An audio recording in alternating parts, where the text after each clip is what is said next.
Telak, Abu Janda minta A.A. Gym disuntik vaksin karena Jokowi sudah bersedia.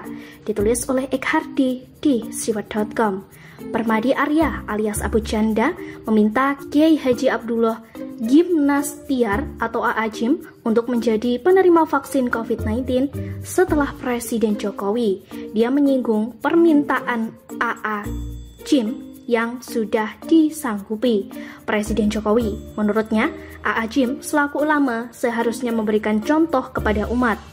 Pak Jokowi udah mau. Nah, sekarang saya sebagai umat Islam minta A.A. sebagai ulama panutan untuk jadi orang kedua yang disuntik vaksin. Kata Permadi dalam video yang diposting di akun Twitter miliknya. Kan seharusnya setelah Umaro, pemimpin memberi contoh. Harusnya ulama lah yang memberi contoh, katanya lagi.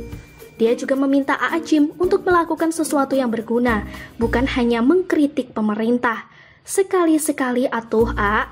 melakukan sesuatu yang berguna, memberi contoh yang baik buat umat.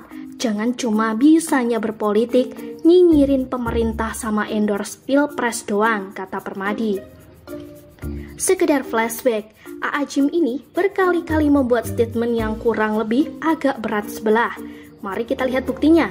Yang terbaru soal vaksin COVID-19 ini, A.A. Gym meminta Presiden Jokowi, Wakil Presiden Ma'ruf Amin, Ketua MPR Bambang Suesatyo, Ketua DPR Puan Maharani, jajaran menteri dan sejumlah pejabat di tanah air menjadi klaster pertama orang yang bersedia disuntik vaksin. Dia meminta para pejabat itu berani maju dan sukarela sebagai golongan pertama sebelum tenaga kesehatan, sebagai upaya memberikan rasa percaya kepada warga negara terkait keamanan dan efikasi vaksin.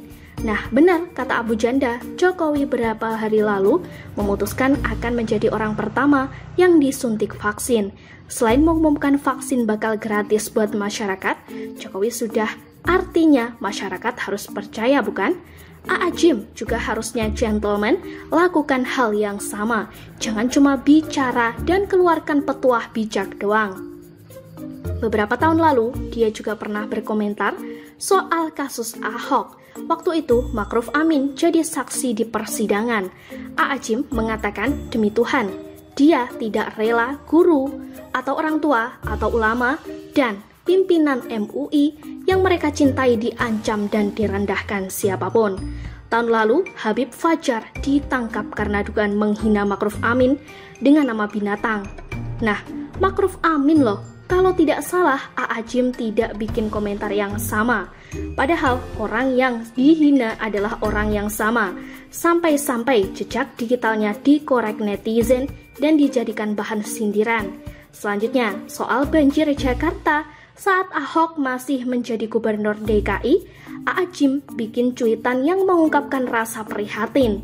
Dia menyebut semoga nanti ada pemimpin Jakarta yang rendah hati, tak ujub, tak kabur merasa sudah banyak bertaubat.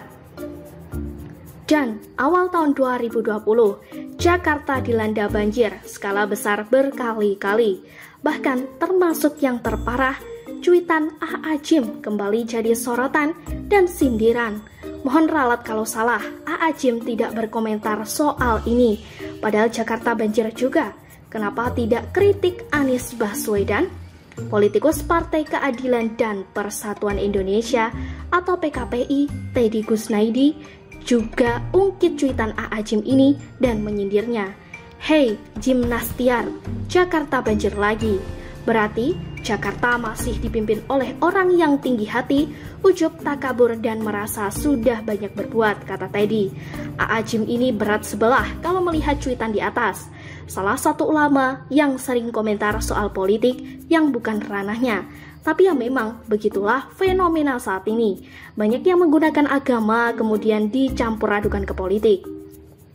Komentar berat sebelah nampak mendukung satu orang dan menjelekkan orang lain. Kalau pendukung fanatik masih wajar. Lah ini ulama malah berat sebelah. Kan gak nyambung, ini sebenarnya memalukan. Tapi apa daya, banyak orang yang masih tidak punya rasa malu. Seperti soal vaksin ini, Jokowi sebenarnya serba salah. Dulu, kalau dia ngomong akan jadi yang pertama divaksin, pasti banyak yang nyinyir. rakyat di nomor 2 kan, yang atas enak, yang di bawah menderita.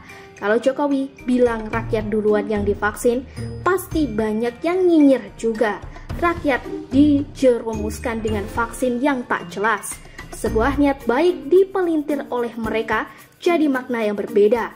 Hanya orang tak tahu malu yang berani bikin standar ganda yang beda-beda sesuai kondisi dan situasi. Terms and condition applied kalau dalam bahasa marketing. Sekian dulu berita hari ini. Jangan lupa di like, komen.